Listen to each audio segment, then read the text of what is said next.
Hello friends, આજે બનાવીએ મસ્ત મજાના સેન્ડવિચ ઢોકળા. આ સોફ્ટ અને સ્પોન્જી સેન્ડવિચ ઢોકળા ઘરે આસાનીથી તૈયાર કરી શકાય છે. આના માટે મેં અહીંયા ઇડલીનું બેટર લીધું છે.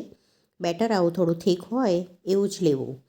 હવે આમાં સ્વાદ પ્રમાણે મીઠું ઉમેરી અને તેને સારી રીતે મિક્સ કરી લેવું. પછી તેમાં 1 ટેબલસ્પૂન તેલ ઉમેરવું. તેલ ઉમેરવાથી ઢોકળા સરસ સોફ્ટ બને છે. હવે સારી રીતે મિક્સ કરી અને પછી તેમાં ખાવાનો સોડા ઉમેરવાનો છે. આમાં મેં અડધી ટીસ્પૂન ખાવાનો સોડા ઉમેર્યો છે અને થોડું પાણી ઉમેરી દઈશું એટલે સોડા એક્ટિવેટ થઈ જાય. હવે સારી રીતે મિક્સ કરી લઈશું એટલે બેટર સરસ ફૂલી જશે. હવે અહીંયા મેં ઢોકળા બનાવવા માટે આવું કેક ટીન લીધું છે. તમે કોઈ પણ સ્ટીમર પ્લેટનો ઉપયોગ કરી શકો છો. એમાં તેલ નાખી અને એને ગ્રીસ કરી લીધું છે. હવે આપણે અહીંયા લેયર કરવાનું છે, તો આ બેટર લઈ અને પહેલું લેયર કરી લેવું અને આને સ્ટીમ કરી લેવું. અહીંયા મેં સ્ટીમરમાં પાણી ગરમ કરવા મૂકી દીધું છે. આને થોડું ટેપ કરી અને સ્ટીમરમાં ગોઠવી અને આને 5 મિનિટ માટે કૂક કરી લેવું. 5 મિનિટમાં સરસ સોફ્ટ એક લેયર તૈયાર થઈ જશે. હવે આની ઉપર આપણે ગ્રીન ચટણી લગાવવાની છે.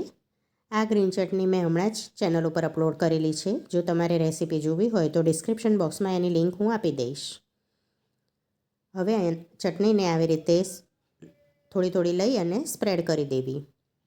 ચટણી સ્પ્રેડ થઈ જાય પછી એને 1 મિનિટ માટે ઢાંકણ ઢાંકી અને કૂક કરી લેવું. હવે બીજું લેયર રેડી થઈ જાય પછી આપણે એમાં ત્રીજું લેયર પાથરવાનું છે. તો હવે થોડું થોડું ઇડલીનું ખીરું લઈ અને આવી રીતે સ્પ્રેડ કરી દેવું અને પછી તેને ઢાંકી અને 5 થી 7 મિનિટ સરસ કૂક કરી લેવું. 5 થી 7 મિનિટમાં ઢોકળા સરસ તૈયાર થઈ જાય છે. હવે ઢોકળા સરસ ઠંડા થાય પછી તેને કટ કરી લેવા. કટ કરી અને તેને એક ડીશમાં અનમોલ્ડ કરી દેવા.